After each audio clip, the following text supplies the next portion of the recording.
Good morning. Welcome to Thurston County Board of County Commissioners Board Work Session for Thursday, March 18th, 2021. 9:01 a.m. My name is Ty Menser, Chair of the Board. Vice Chair Commissioner Gary Edwards will be zooming in, did you say? He's walking in even as we speak, Commissioner. Walking right into the boardroom. Commissioner Carolina Mejia is attending through our Zoom meeting. The public can attend by live stream on our Thurston County YouTube channel or by conference call by calling 360-252-9020. The PIN is 1234. This is a budget work session. We have our budget team. County Manager Ramiro Chavez is here. Assistant County Manager Robin Campbell and her budget staff. And I think that's all the preliminary issues. I'll turn it to presumably Robin. I'll let Ramiro open. Okay. Yeah, thank you, Commissioners. This is a continued conversation related to the budget. You had already received a couple of briefings related to this. This briefing today is going to be focusing on applicable laws that governs the development as well as the approval of the county budget. So it may be a little dry, but I think it's going to be extremely informative. Every single action the staff does under the direction of the board, and the board takes actions that are related to a state law for on everything that we do. So looking forward to it. Robin. Thank you, Ramiro, and I think that you've hit it. That this is going to be a very, very dry session. There's little excitement in the budget laws, but this will give you a firm understanding of why some of the things that we bring to you are the way that they are, and also will give you an idea of where your opportunities lie. As Ramiro said, this is another in an ongoing series of budget topics that we're bringing to the board. So far, we have talked about revenue, opportunities in the revenue, the introduction to the calendar, sales tax review, which we will bring again very soon. A conversation about annual versus biennial budget that we're getting close to wrapping up. You've had a session on debt, fund balance, the creation of a reserve policy, and today we're going to talk about budgeting laws.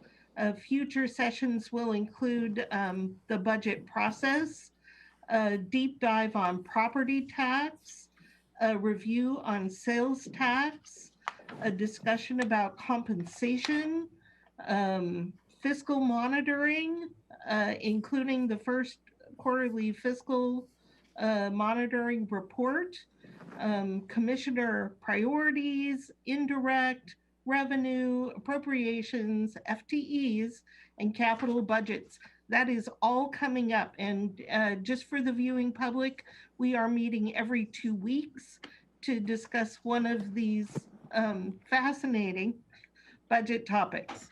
So with that, we'll dive into the budget laws.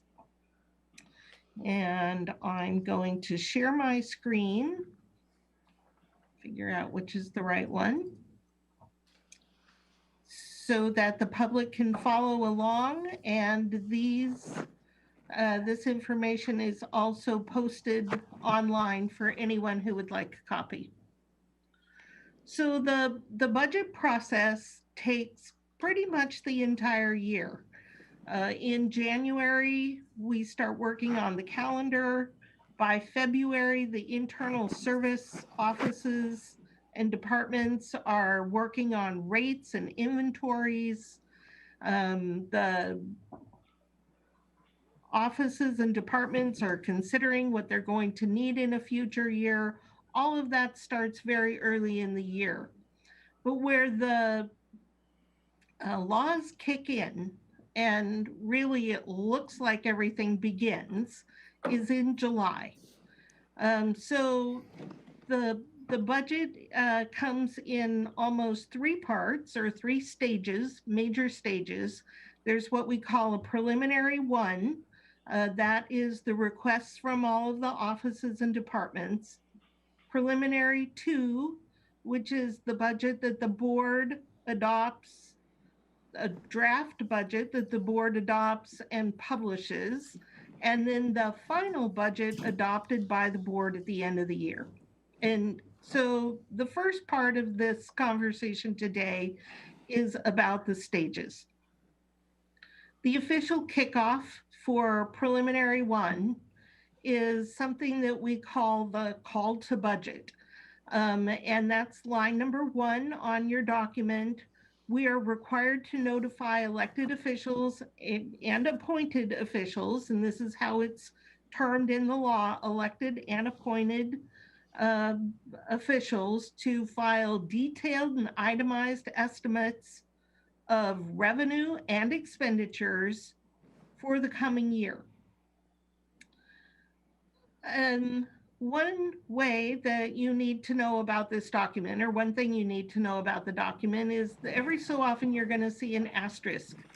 And what the asterisk means is that later in the document, I'm going to talk about a law that kind of modifies the thing that has the star by it. So the first time you see this is right away under responsibilities. According to RCW 364010, the auditor is responsible for the call to budget, but you see a little asterisk there, and I'm going to get back to that. You also see an asterisk by second Monday in July, and I'll get back to that too, because there's a law that is related to the dates. 364010 clearly states that the call to budget must occur on or before the second Monday in July. The second thing that comes is that the officials are to submit detailed itemized estimates to the auditor. There are 2 RCWs that govern this. The responsible parties are the officials in the offices and departments, and those are due, according to law, on or before the second Monday in August. So basically, offices and departments have 4.5 weeks to prepare their budget. This is important, that you know that we need to invite offices and departments in, and that they are required to submit by a certain date. Any late submittals are subject to penalty. To my knowledge, we've never assessed that penalty, and plenty of offices and departments have come in late. But we work with them if they need additional help or time. But really, we need to hold them to the due dates, because there's a domino effect that time gets compressed. The way we set up the calendar, we afford as much time as possible to offices and departments, but they've got to come in so that the budget team can do their work and everything can happen timely for the rest of the calendar. It's also important to know about these RCWs because what this basically is saying is that the officials in charge of your offices and departments have the right to come in and ask for the things that they believe they need. In the coming year, they're actually required by law to do that. So in no way does the budget team monitor or restrict the things that offices and departments can ask for, because they're the experts and they know what they need. So they submit what they see fit. The third item is that the Board of County Commissioners is required to submit to the auditor a estimate of that says read, but it should say road. Road and bridge construction projects, maintenance, and all construction or improvements. So your entire capital budget must be submitted to the auditor on the same date as the rest of the budget. Number 4 says that the auditor can determine the manner of submittal, forms, due dates. And number 5 says that the auditor prepares estimates for interest and debt redemption. Number 6 says that the auditor shall prepare the budget, the preliminary budget, using all of this information that we've received and show all of the sources to pay, and must show those details, including last year, this year, and next year. So we have to show trends over time. Finally, according to the law, the auditor is required to submit the budget to the board on the first Tuesday in September. So we come to line number 8, which explains the asterisk by the auditor. And that is 3632-440 allows the Board of County Commissioners to employ staff to do the budget preparations that would otherwise fall to the auditor. And this is why you're talking to me today and not Mary Hall. The commissioners in Thurston County have appointed a budget and finance director, which is one of my hats at this time, to prepare the budget. I work very closely with the auditor's office, but the budget is my responsibility, and you have allowed for FTEs in the budget team. We have Denise and Patty, and then Olivia is basically loaned to us from the auditor's office for budget preparation. I'm very happy to say that I have formed a very good working relationship with Mary Hall and her team, and we really work in tandem on the budget preparation and the presentation to the board. So when it comes time for the call to budgets, we present a joint letter. The budget book is a joint letter from the auditor and the commissioner's office. So we work together, but the responsibility lies with the budget director and the budget team under this legal authority. Any questions about the preliminary preparation?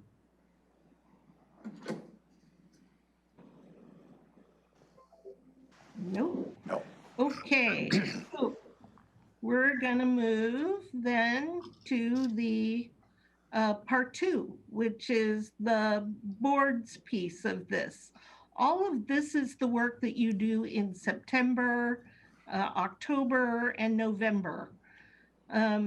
Once you receive the budget in early September, what the law says is that commissioners must consider the budget in detail, and that you make any revisions as they or you, the board, deem advisable. So basically what this is saying is that in part 1, if you will, the offices and departments come in and say, this is what we need. And then it's up to the board to determine if you have the resources available to pay for all those needs. And since you usually don't, it's up to you to make the decisions on how much every office and department receives in their budget. So you make revisions as you deem advisable. You set the terms and charges for centralized services, and this is the indirect and the internal services that we come to you. Central services, information technology department, The financial services prepares the cost plan. You have a risk pool. All of these things are governed by law, and the board is responsible to set those terms in the budget. So centralized services in RCW 3692070. And by the way, while most of the budget is contained in 3640, there are other places scattered throughout state law that govern how we do the budget. So this particular item is in chapter 3692 for centralized rates. You are required to conduct an annual review and set the equipment rental and replacement, the ER&R rates. And this is mainly for your fleet, but we have other things, other equipment in that account. That's governed by 3633A040. 3616-138 says that you may purchase insurance, and this is all about the risk pool that we have joined. This is the law that allows you to join a risk pool and purchase insurance, and we bring you those rates every year based on what the risk pool charges us and what our actuary says that we'll most likely be responsible for in the coming year. 3670A070, which you may recognize as part of the Growth Management Act, says that you must have a comprehensive plan that includes a 6-year capital facilities plan with specific information on how the plan will be financed. And that financing has to be reflected in your budget. So that is part of your review. Line number 14 says— Robin? Yes. I'm sorry, just a quick question, if you don't mind me interrupting. Please interrupt. Okay, with the capital facilities plan, what does that entail necessarily? So that is all— What does it I'm sorry? or what does it cover specifically? Yeah, it's your capital budget. Road projects, water and sewer projects, work on the county-owned facilities, stormwater projects. You will this summer receive a thorough briefing from Public Works and Central Services. Those are your two departments that have capital projects, on every project that we propose to put in the capital facilities plan. But it's all about all of your capital projects. Thank you. Sure. And please do interrupt at any point in time. I'll pause at each kind of break, but if you've got a question, ask it. So back to these, line number 14 says that you shall make capital budget decisions in conformance with the comp plan. And they are specifically referring to the capital facilities plan. So it's important when staff bring you that plan that you do review all of the projects included so that your budget decisions support the plan that you've approved. And line number 15 says that you, the board, must complete your revisions, adopt a preliminary budget, and place it on file. And by that placing on file, that means that we make it available to the public. We must make copies available. We have to print hard copies in case anyone shows up and asks for them. But we do publish this, the preliminary budget online. And then we must publish a notice to the public that it's available once each week in 2 consecutive weeks. And that has to happen no later than 2 weeks prior to, it says the final budget meeting, but really what that means is the public hearing. So when you see us scrambling in mid-November It's because we have to get the budget published that includes all of the changes that you have directed, no later than mid-November, so that it's available to the public for the public hearing on the first Monday in December. This is why I tell you on a certain date, usually right around the end of October, we need you to make final decisions so that staff can get them into the book that's published. So any questions about the process to prepare preliminary two?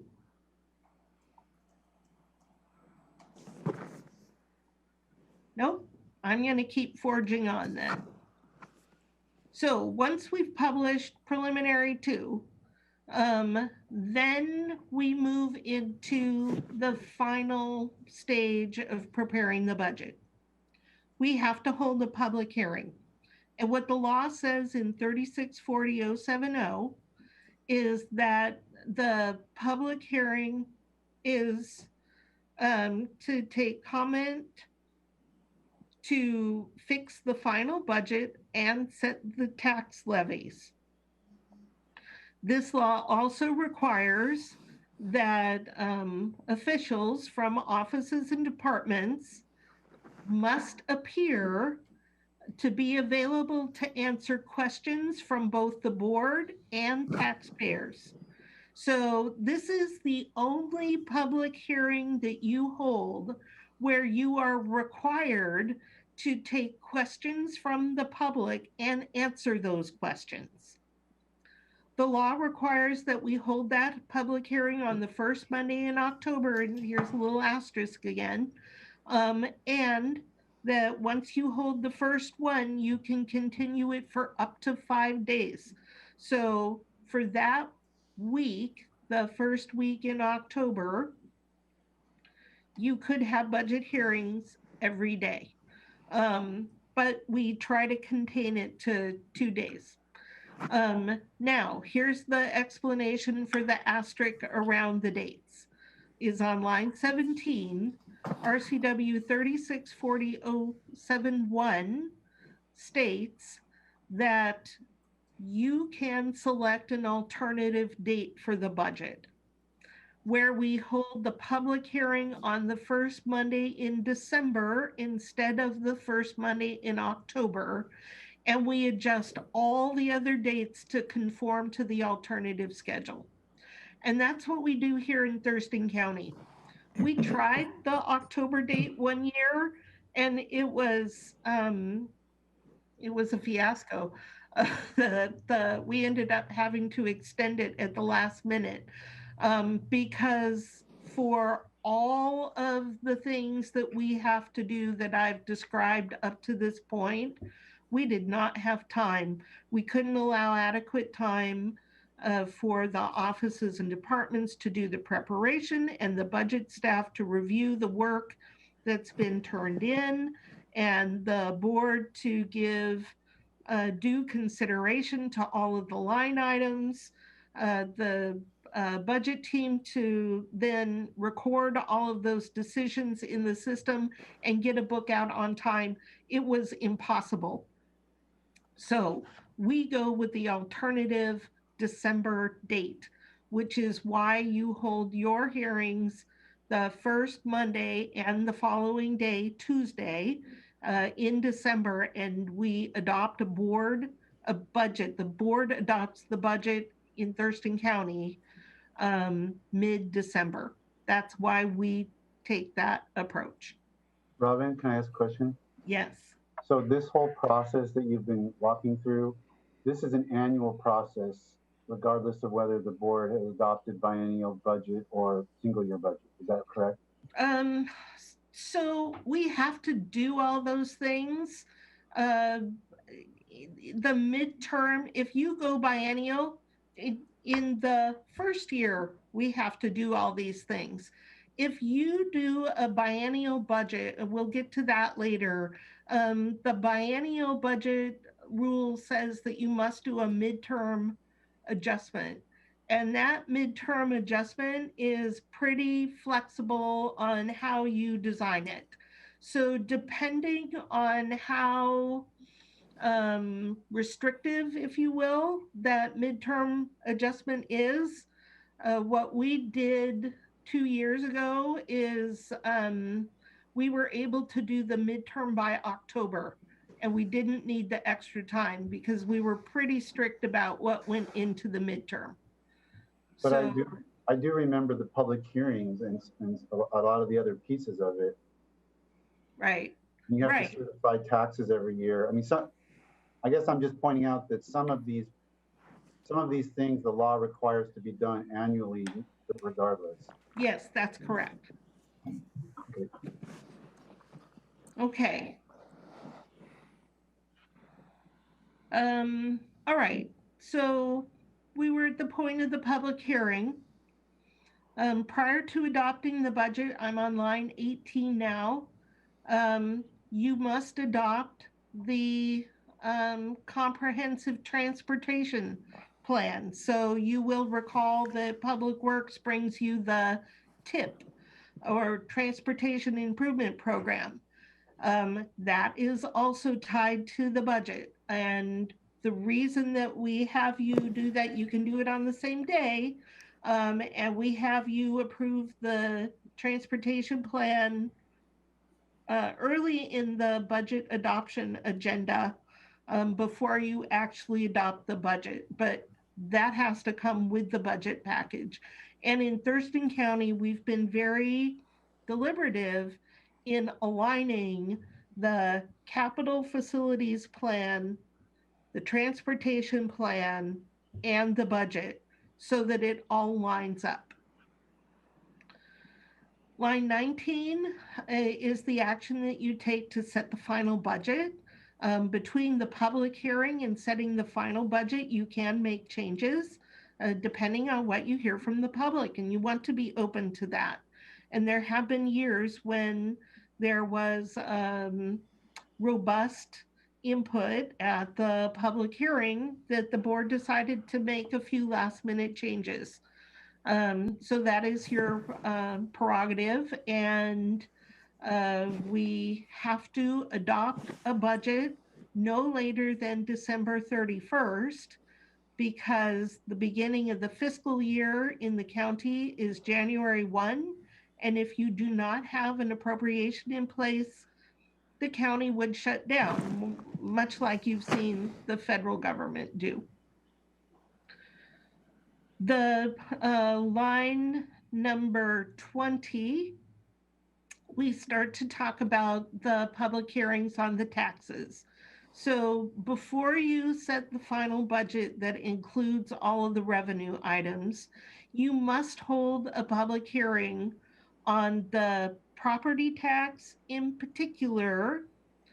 And the law says that it must include all revenues that support the budget. And that has to happen on or before November 30th, because, turning to the next page, I'm on page 3 on line number 21, you must set the amount of the taxes and you set the amount of the levies. That has to happen by the end of December, but you have to do the public hearings by the end of November, because we have to certify the property taxes to the assessor no later than November 30th. Otherwise, we can't collect any increased amount. That's the stick. Now, you're aware of a law, a proposed law change, a bill moving through the legislature that would change this November date. I think they changed it to December 15th. And this is the one that I was kind of smirking at yesterday.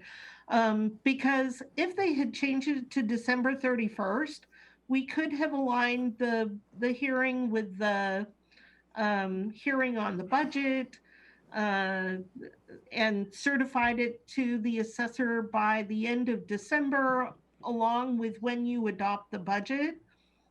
But by extending that time just to December 15th, it really doesn't give us any additional flexibility because the staff need time to make any changes.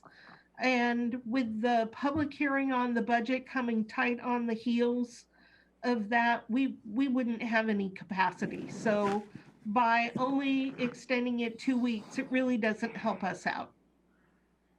So that bill, if it passes, will change this date to December, but our process will remain pretty much the same. Line number 24 is a pretty important RCW. This is 3640090, and it's what we've started talking about. I never spent time on this before this year. I didn't even keep the number in my head because it was so, I thought, ridiculously high. But the board may not retain an unbudgeted fund balance in excess of $1.25 per thousand of the assessed property value of the county. This is why I was hesitant when we were talking about having a 2-month fund balance amount of, 15 to 18 million in a rainy day fund, as well as that much money in the general fund, because you would have to combine those two funds together to see if you meet this threshold of the amount this year is going to be $50.8 million. When we were maintaining a fund balance of around 10 to 15 million, there was no way we were going to ever hit 50 million. But with a $29 million fund balance this year and a infusion, if you will, of 27 million from the federal government, we're going to exceed 50 million. We need to make sure we spend some of that down because you cannot have that much in the fund. Now, I can't find a place in the law that says what happens if you do. I think that what happens is you are not able to increase the property tax. You can't take your 1% because we've got excess money sitting in the fund balance. So here's the law that governs that. Do you have any questions about that? Yes. Go ahead. Does that include all funds that the county holds, whether they're non-current expense or not? No, it's specifically the current expense fund. It's just the current expense fund? Yep, general Yep. fund. Yeah. Only the general fund. Okay. Which is interesting, but it is specific. So there is such a thing as having too much money in the bank account in government. And that makes sense, quite frankly, because we are taking money from taxpayers. They are paying in to have good government. They're not paying in to have their money sitting in our bank account. The intent is that we take taxpayer money and provide government services.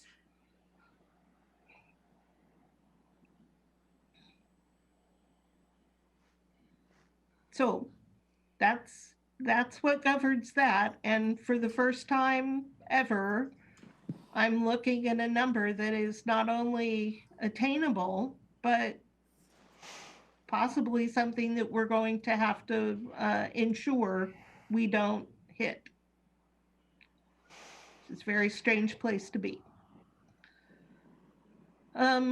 Moving on to line number 25. Once you adopt the final budget, that is the appropriation. So you hear me talk about appropriation authority. And what an appropriation is, it's the expenditures. You do not appropriate revenue. We identify the revenue in the budget that's going to support the expenditures, but only expenditures are appropriated. They are itemized in the budget, and you adopt it at a certain level. In our county, we adopt at the fund department level with some provisos.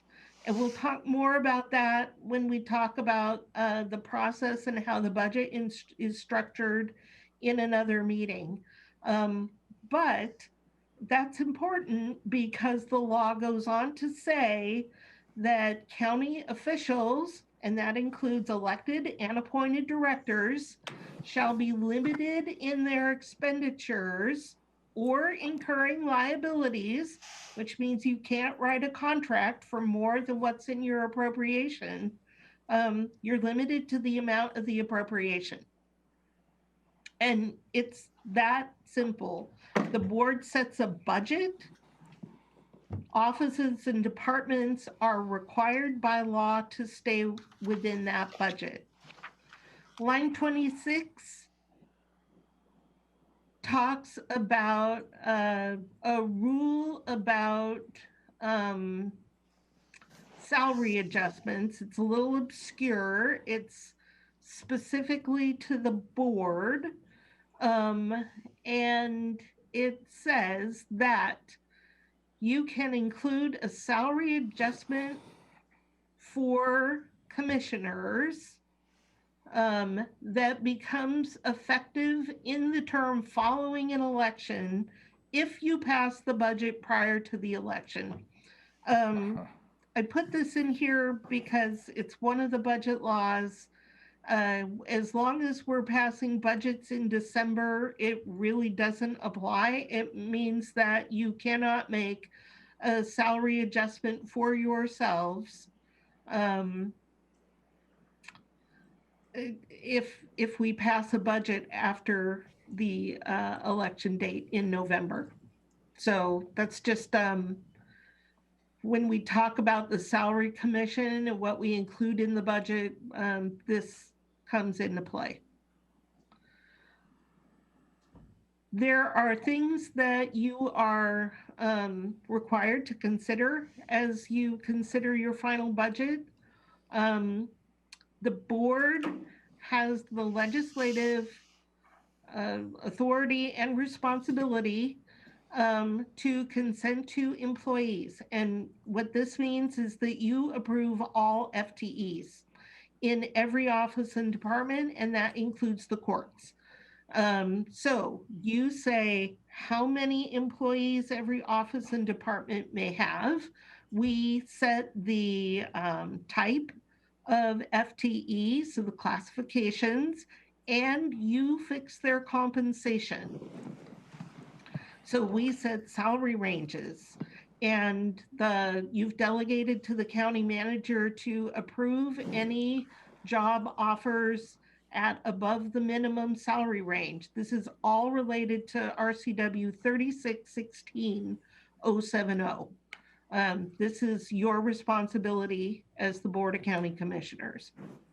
Line number 28 provides that the board is required to provide suitable furnished office space for each county officer in the courthouse and additional offices elsewhere at your discretion. So this is the law 3616-090 that provides basically that you cover all county real estate and rental agreements. That's all under you as the legislative body in the county. Line 29 requires that the board provide for the erection and repair of courthouses, jails, and other public buildings. So again, all the capital projects fall under you, and you're required to provide for office space. This is just a part of the consideration of the budget and part of why we're having these detailed space conversations. Do people have what they need to be able to operate and provide services as county government? line number 30, I think we're on page 4 now, is that you are authorized to make changes. So we've got a budget. You've adopted it in December. You've taken into consideration all of the revenue. You've determined how much you can afford to spend. You've appropriated that to offices and departments, so every office and department knows how much they have to spend. Now, here we come into the year, the fiscal year, and you can make changes to that budget. And all of the changes are also governed by state law, how you go about that, and what is included in changes to the budget. So RCW 3640-100 gives the board the authority to make transfers or revisions within departments or supplemental appropriations from unanticipated federal or state funds. We have read that very broadly to mean that the board is able to make revisions as long as you have sufficient revenue. We have to publish notice that the board intends to make a change to the budget, but you don't have to hold a public hearing. So we have to let the public know that you intend. We do that once a week for 2 consecutive weeks. The expenditures, so line 31A, there's 2 parts to line 31, A and B. And this is all about, yes. Can I ask you about line 30? Yes. So you just said that you've interpreted it broadly, and I don't really know what that means. What would be a more narrow interpretation? A narrow interpretation would be that any transfer or division can only be within a department between object codes. So you could, within the commissioner's office, we have so much that's earmarked for salaries and so much that's earmarked for travel that you could revise within those. Or in public health, you've got so much money for pandemic response and so much for the Bike to Work program, and you could move money between those programs, but all within the department. We have, and that the only increase in appropriation would be if we got money from federal or state that we weren't expecting. And that would be it. And we've talked to Elizabeth about that interpretation of this law. So we could read it that narrowly, and then all of the changes that you've considered in the past, like extra overtime for the sheriff, wouldn't be something that the board could consider in a budget revision if we read this narrowly. So we could take a very narrow view of this, but we have chosen to read it broadly, that this law allows for changes in the budget based on the revenue that we have. Does that help? Yes. Yeah, okay. I mean, yeah, because all of the amendments that I've dealt with wouldn't follow into that narrow. That's exactly right. Most of what you consider does not fall into a narrow interpretation. So what this does say is that you've got some discretion, and I'll talk about the discretion at the end. Line 31, though, I mean, it kind of plays into this very narrow reading. Line 31 says that expenditures made or liabilities incurred in excess of the appropriation are the liability of the official that made the expenditure. And 3640-130 goes on to say that the county auditor, and I'm just going to read this because it is so stark. The county auditor may not issue warrants, and the Board of County Commissioners may not approve a claim if expenditures are in excess of appropriation, unless the court orders you to, or if it's an emergency. So this is basically telling us that, you know, every week you approve the voucher list from financial services, that if an office or department, by approving those vouchers, would exceed their appropriation authority, you cannot approve the payments.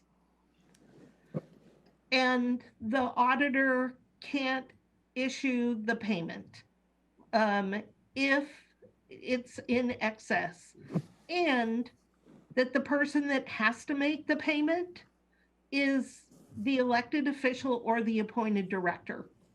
And they're required to make their payments out of their personal bond, is what the law says. And as you know, when you take office, you file a bond that will cover you for any thing that comes up.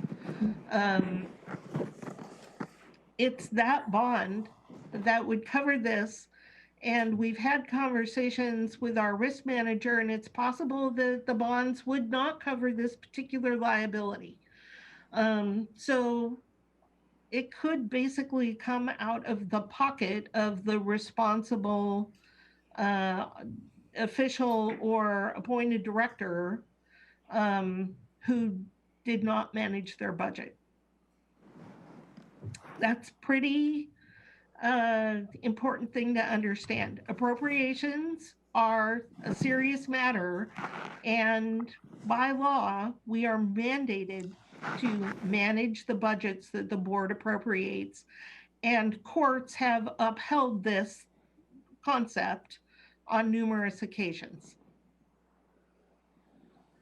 So, Thurston County, there have been a number of times where we're faced with an office or department that has exceeded their appropriation authority. And this county has never held the official responsible for that. Instead, we monitor and enact supplemental budgets or make budget amendments that make the office or department whole. That is a policy decision of the board. You could choose to not do that, but I would say that the instances that I've seen are not intentional. They could be described as poor management, but there are things that come up that are unanticipated that need to be covered, and we just cover them in this county. So that's part of the reason that we read the rules very broadly.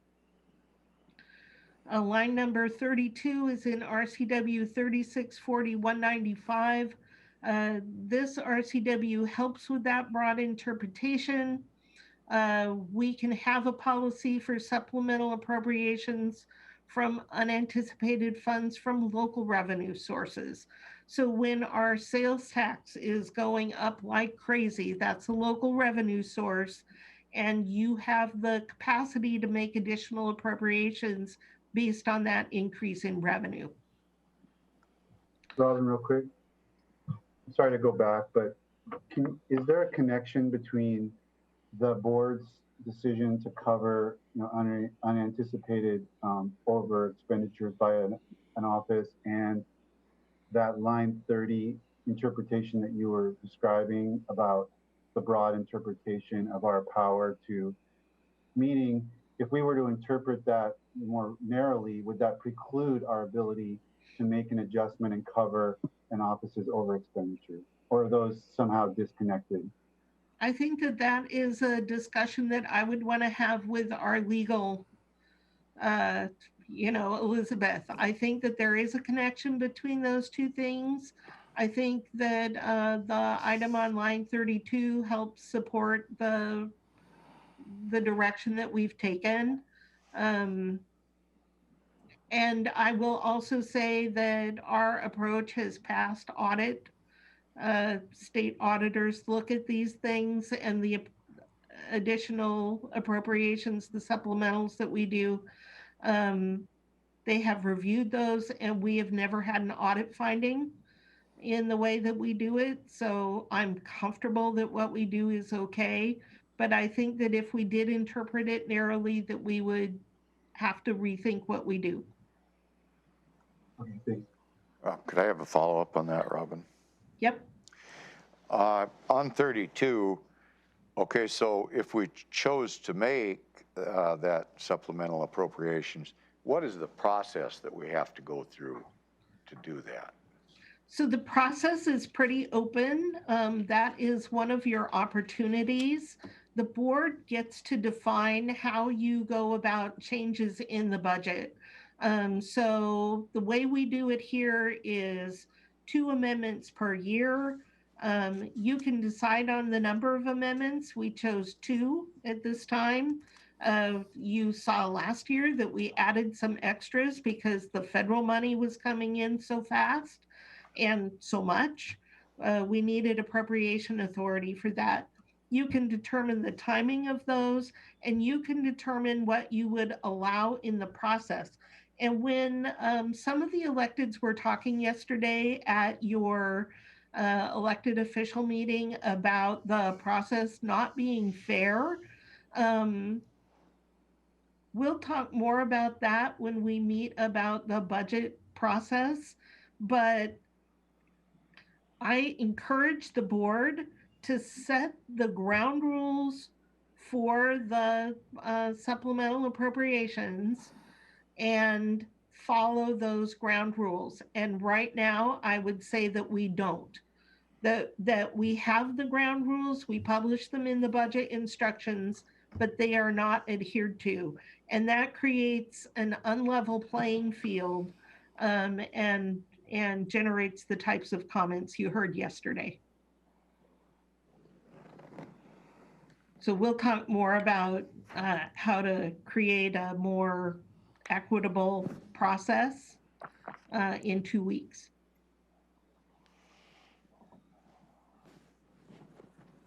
Anything else on that? No, thank you. Okay. So going on, line 33, we adopt the capital facility plan once a year, but you can amend it along with a budget amendment. So you see the Growth Management Act law that covers that. And by unanimous consent, you can change your road budget. But the law is specific that if you are going to vary away from the transportation improvement plan that you adopt when you adopt the budget, that you must do that by a unanimous vote. Robin, just the time check? Right, we're running short. This is a lot. Emergencies, I'm going to move quickly through emergencies. There are debatable and non-debatable emergencies. If the emergency is not something that everyone would immediately agree is an emergent need, if there's any question, then you can authorize expenditures, but they have to wait for 2 weeks before they can be made. And it has to go through the court if you receive a petition from a taxpayer.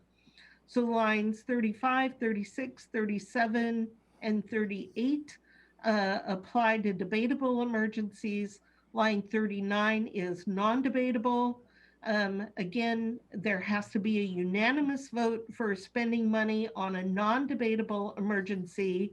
And here are the types of emergencies defined in law: fire, flood, explosions, storms, earthquakes, epidemics, riots, insurrection, the immediate preservation for the order of public health, or for order, the preservation of order or the preservation of public health, restoration of public property destroyed by accident, relief of a stricken community overtaken by calamity, or settlement of claims. Those are all considered non-debatable emergencies, which means that by unanimous vote, the board can spend in excess of the appropriation without having to wait the required 2 weeks or be subject to taxpayer petition. It's got to be unanimous vote. And emergency expenditures shall be from the fund properly chargeable. And that means that even in an emergency, we still have to follow all the rules about what kind of spending can come out of restricted funds. So that is a very fast walk through emergency spending. Monitoring the budget is also the responsibility of the board, because the board is legally responsible for all the money of the county, and you allow the accounts that are chargeable. This is why the board approves contracts. You approve a contract, you approve the warrants. And that takes up most of your Tuesday agendas. You are responsible for the audit of all accounts of every office. You have the care, management, collection, or disbursement of any money. You have oversight over that. That is your responsibility as the board. It's popular to think that the auditor is responsible for that, but it is actually the Board of County Commissioners. You have the care of all county property and management of the county funds and the county's business, which is why we have an annual property inventory that comes to the board for your approval. And in number 44, the auditor's office does an analysis of spending and submits that to the board monthly. You receive a monthly expenditure and revenue report. Robin? Yes. Very, very quickly, on that last point that you were talking about, so how come some of the grants come through us but not others? So we have a county policy that you have delegated authority to approve grants of a certain amount to me, the assistant county manager, and the county manager for approval, so that you don't see every $2,000 or $250 grant that comes through. If the grant has no maintenance of effort, no new FTEs, no non-supplanting language, can be covered within current budget authority, then we approve the application for the grant. If any of those things is a yes, there's a maintenance of effort requirement after the grant ends. Yes, they're going to ask for new FTEs.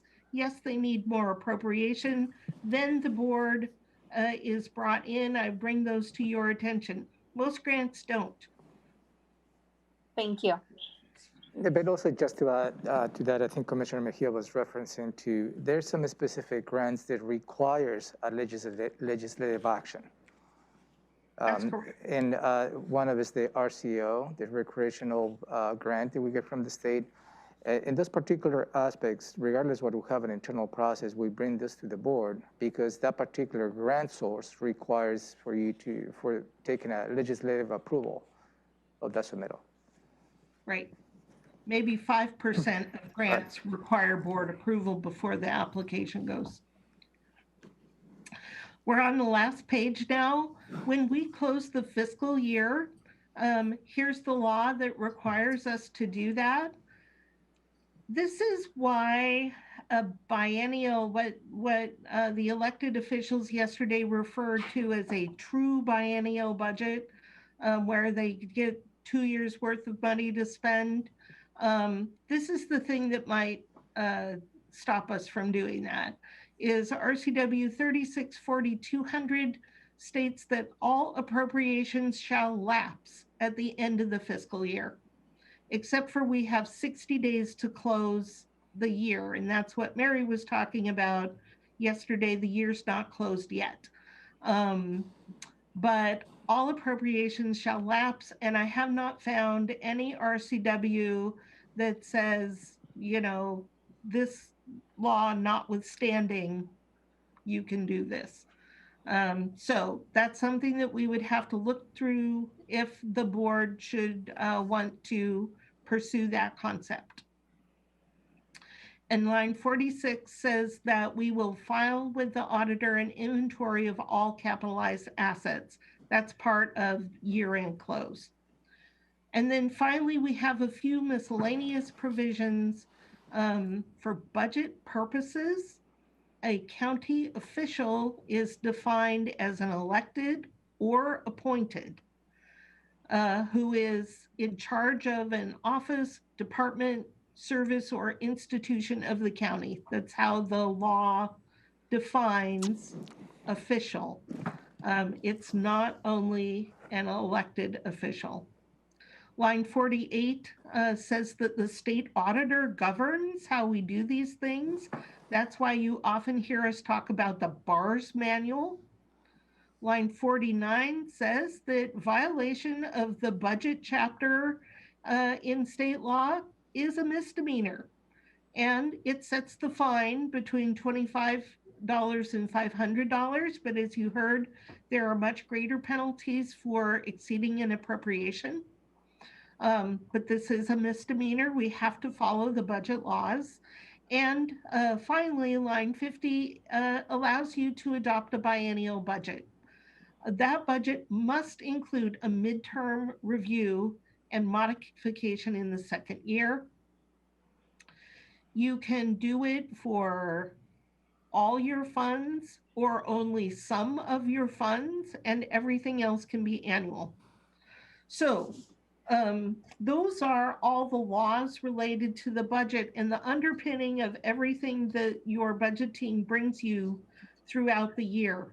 Where you have some flexibility is in the approach. We do incremental budgeting, most governments do, but there are other approaches that you could use: zero-based, target-based, priority-based. They are all way more labor intensive.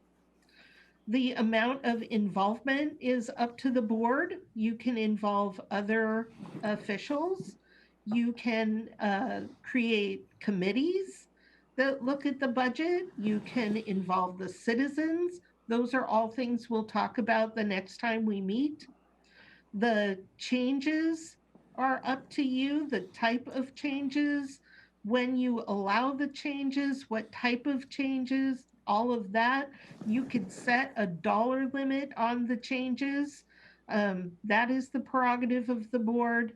And working through the concept of maybe not a true biennial budget, but leaning more that way than 2 annual budgets, you could set some rules about what could carry forward into a future year.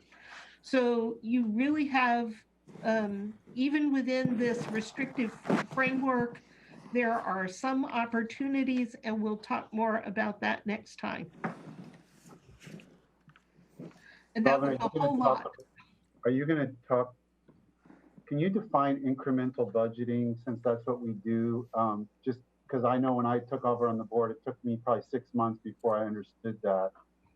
Sure. And I would have liked to have understood it earlier. So incremental budgeting is where we start with a base, if you will, that basically says in 2020, your budget is $22 million. So in 2021, you're going to get $22 million for all the things you're doing now. And what else do you need? And we build on that in small increments. What that leads to, there's some very positive reasons to do that. And the top one is it's easy and it's familiar. It's very comfortable. The real downside is you never take a critical look at what is contained in that 22 million. And if you think about the information that the Treated Sales Tax Board brought to you, where they said this office has too much money, you're not taking that look unless an office or department comes to you and says, hey, we've got excess over here that we're going to give back. Incremental just builds on what we already have, and you spend most of your time looking at the tiny little increment compared to the whole budget. It seems like, when county government was chronically has been chronically underfunded and everyone is operating on a very lean basis, then it seems to make more sense versus if there's more capacity and then values may be shifting between priorities, then it's harder. I just wanted you to highlight that both for Commissioner Mejia and the public, because if the public's looking for wholesale shifts in budget priorities at the county level, this process sort of inhibits that. But there's a rational basis behind it as well. So I just wanted you to outline that. So I appreciate that. Right. Maybe you can. Sorry. No, go ahead. Go ahead, sir. Sorry. Go ahead, Commissioner Edwards. I just wanted to follow up on your comment. And I've talked to a lot of people about this, and the reason counties are strapped is because the legislature, in that same time frame that they enacted the Growth Management Act, they were also supposed to finish up with a phase 2 of the Growth Management Act. It was going to give counties resources to do some of the things that we're struggling with. I just mentioned that. Yeah, absolutely. Ramiro.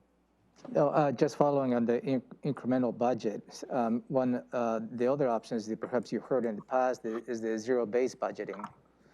And the zero-based budgeting, is another way to build a budget that requires a lot of time and effort. And I don't know if Robin would like to elaborate on that. So there's other options to construct the budget, not just the incremental budget, but the other options seems to be very, very cumbersome. They are. They also require a certain amount of willingness to. It makes the decisions very difficult. So it just requires a whole lot more time, and it's more easily done if you have solid performance measures and data to back those up. And I would tell you that the county currently doesn't.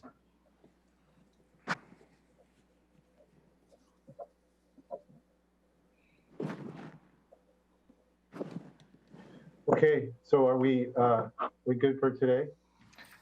That's all I have for today. We'll look more at your options at our next meeting when we talk about process. Ramiro, are we good to adjourn, or did you have anything to wrap up? No, I think this is great. It was take a little too long, but it's a worthwhile investment of time, I believe. So, and you will hear, the applicable RCWs as the board moves along in the budget process as we go along the year. So this is a good cheat sheet, in my opinion. So please keep it in your back pocket, because we're going to go back every so often referring to the applicable RCWs as to why staff is asking the board to take specific actions. Okay, thank you. Well, then we're back at 10:30 for another topic, but at this point we're adjourned. Thank you.